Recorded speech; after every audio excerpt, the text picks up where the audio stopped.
May the words of my mouth and the meditations of each of our hearts be acceptable to you, O Lord, our strength and our Redeemer. It's too soon. It's too soon. Christmas Day is only 4 days away. It's only been 4 days. We've just been celebrating the arrival of the baby in the manger, the heavenly choir singing to the shepherds, the decorations, the lights, the tinsel, the flowers. They're still evident everywhere. The hope of the world, the Word made flesh. I, like many, would like to stay in celebration. I don't really understand why today's readings are placed right in the middle of the 12 days of Christmas. Chronologically, we have to wait until Epiphany, the 6th of January, for those wise men to arrive. Although they're kind of gathering around the outside. I don't know. It seems that things are still a little bit mixed up. Maybe, just maybe, there is a message in and of itself. Maybe it tells us that Jesus came to celebrate the joys of life, but he also came to be with us when we have to face the sorrows and the frightening times. In fact, the love of God means that no matter what or where we are, we're never alone. When we hear the scripture passage from today and try to bear that message it conveys, is it a downer? Or do I need to reflect on the life of the world around me?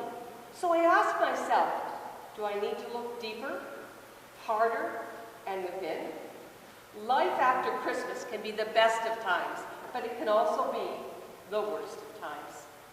We hear the jarring things that we don't want to hear about, like the escape of the Holy Family to Egypt and the killing of those innocent children. Unfortunately, Herod's slaughter of the male children under age 2 to protect and preserve his own warped sense of power is not new. In Exodus, Pharaoh tried to do the same thing, wanting to kill all the male children, the babies at their birth, so that the population could not overtake his power. Out of that arose Moses. So out of today's slaughter and flight, we have Jesus, the new Moses, the new leader of the way. We do hear about the mystery of the incarnation. It was buried in those other readings, that we don't truly understand, and yet we believe because it's part of our faith.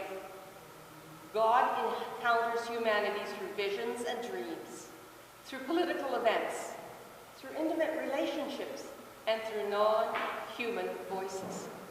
God comes to us, and God's presence is in the people around us, the events and the non-human components of creation. In Jesus, God came to us. He came to us in the flesh. Richard Rohr, who's one of my favorite theologians, talks to us about incarnation. He says, the synthesis of matter and spirit should be the primary and compelling message of all of Christianity. Through Christ, the seeming gap between God and everything else has been overcome. Without incarnation, God remains essentially separate, somewhere out there, and apart from us, and apart from creation. Without creation, it's not an enchanted universe, but somehow an empty one. In Hebrews reading this morning, we heard that God does not come through angels, untouched by flesh, but through incarnation in the Word to the world of mankind. Angels are messengers. While Jesus, the Word made flesh, came to this world to share and show us humanity, to share and show us sorrow, joy, suffering. Jesus, the Emmanuel, God with us, is the same God who walks with us in our ups and our downs of life, not separate at all, and not apart from our human experiences and emotions. Following Jesus' birth in Bethlehem, the Gospel tells us of Joseph's dream that initiated the Holy Family's flight to Egypt. We are unsure how long they stayed there, but they found themselves in an alien land, subject to religious practices and cultures to which they weren't accustomed. They certainly weren't their own. God is present in the joys and celebrations and the tensions and fears and the sorrows of life. God identifies with any and all who have ever had to flee and been driven from their homes due to war, violence, abuse, natural and man-made disasters. The present offers hope where there may be little assurance of a future. I wonder what it was like for Mary and Joseph to raise Jesus on their own in a strange land. It could not have been easy. I expect they teamed up with other travelers along the way for safety's sake. Once in Egypt, other families would have helped them to adjust, to survive, to settle in, to give them some support and tips. The hospitality of strangers in a foreign environment. Yes, they survived, and Jesus thrived in body and spirit, aided by others along the way, until their return to Galilee. I expect there was those that said, "Take Egypt first. This is my land and not yours." But loving and supportive hearts were also there to make it possible for the family to live, to stay and survive, to raise their son until it was time to leave. We sure see that around our world today, where people through no fault of their own have been forced to flee in order to survive. They are escaping from violence, from war, from abuse and famine, and from oppression. But the options for them are pretty far between. Often they risk all they have, and it's neither safe nor adequate. The vulnerable are encountering the negativity of those who lust for power and come from a mindset of scarcity. Those who would get ahead made their fortunes on the backs of the unfortunate. Scarcity. If I share with you, I won't have enough. Where there's fear of the other. Me, myself, and I. Focused consumerism at its best. We also see this in our own community here in London, Ontario, where there are people who flee to the streets to live, believing they have no options. We know there is a prevalence of abuse and mental health issues. The cost of affordable housing is very limited. People who find themselves being trafficked, the working poor, people with addictions, people who are just very lonely and isolated. They become like refugees in their own country. The vulnerable, barely surviving, certainly not thriving. I must admit, I used to become upset when I would hear people talking who were living here in Canada who were speaking another language. I couldn't understand. I needed an attitudinal adjustment. With so many strange and new things happening around them, the ability to communicate without straining to translate every single word and thought, a little bit of familiarity sure can be comforting. There is certainly room for acceptance.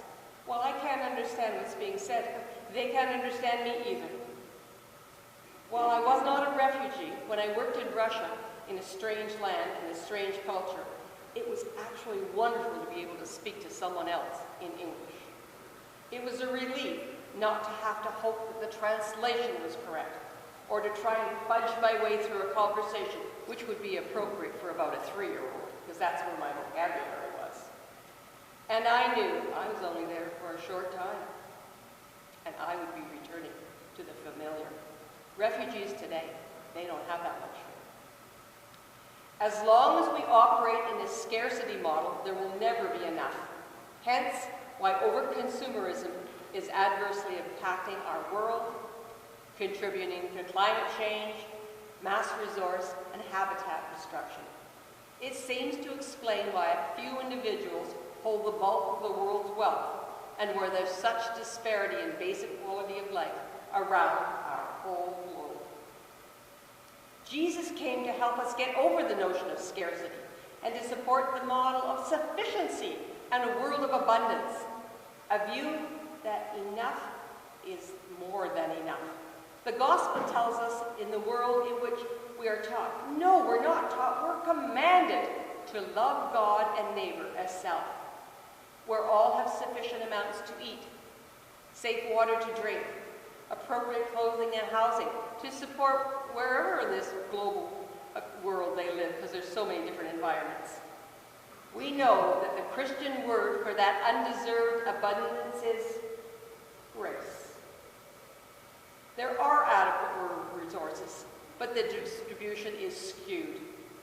For some, the accumulation of stuff and wealth takes over at the expense of their neighbors, the expense of the environment and the world. Theologian Richard Rohr tells us that sufficiency, that is, an attitude of having enough, is a way of being and offers us enormous personal freedom and possibility. Rather than a scarcity myth, he tells us that the only way to see the world is there is not enough. There is a better way, and that's just the way it is. Those aren't the attitudes we should have. The truth is sufficiency asserts there is enough for everyone. Knowing there is enough inspires sharing, collaboration, and contribution.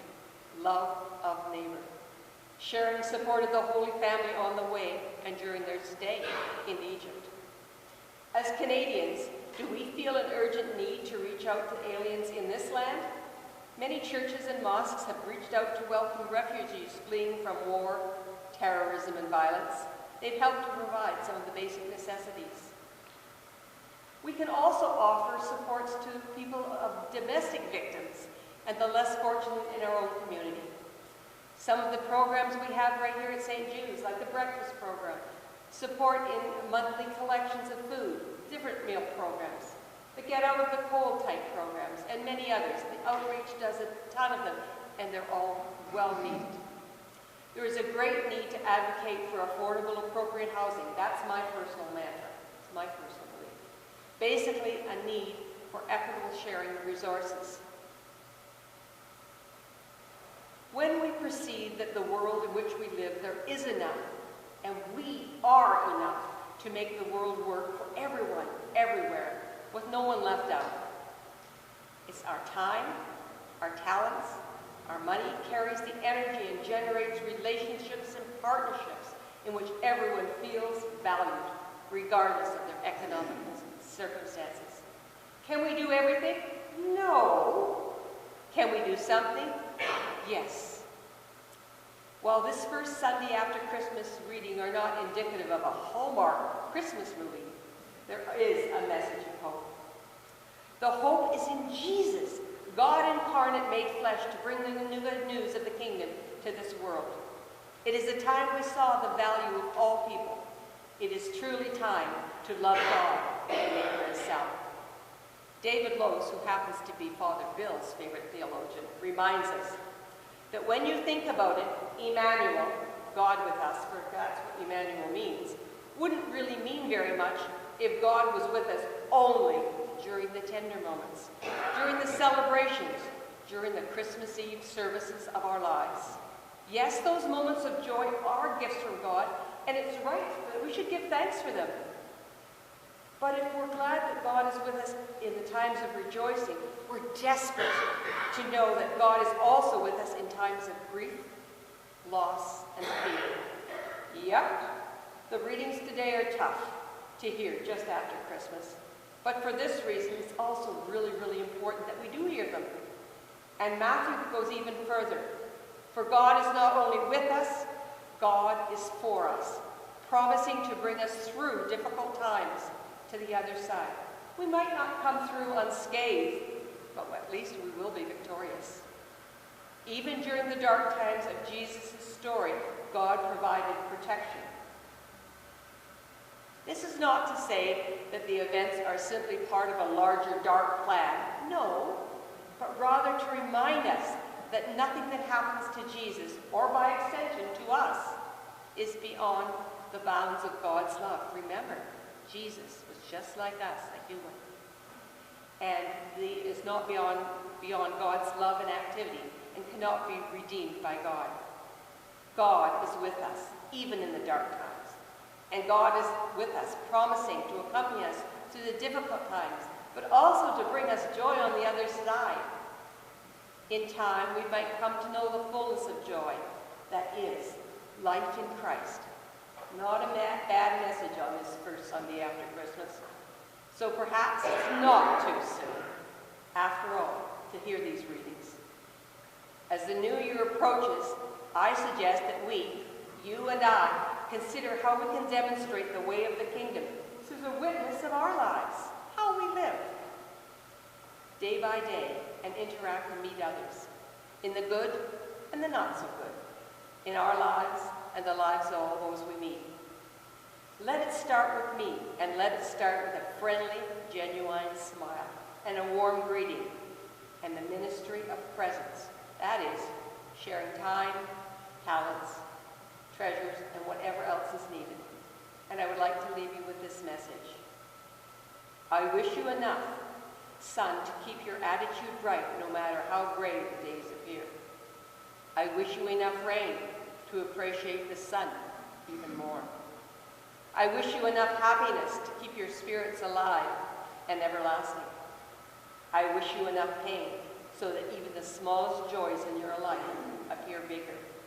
I wish you enough gain to satisfy your wantings. I wish you enough loss to appreciate that which you possess. I wish you enough hellos to get you through the final goodbyes.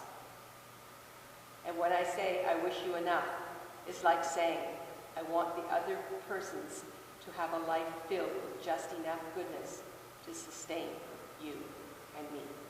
And for this I say, thanks be to God.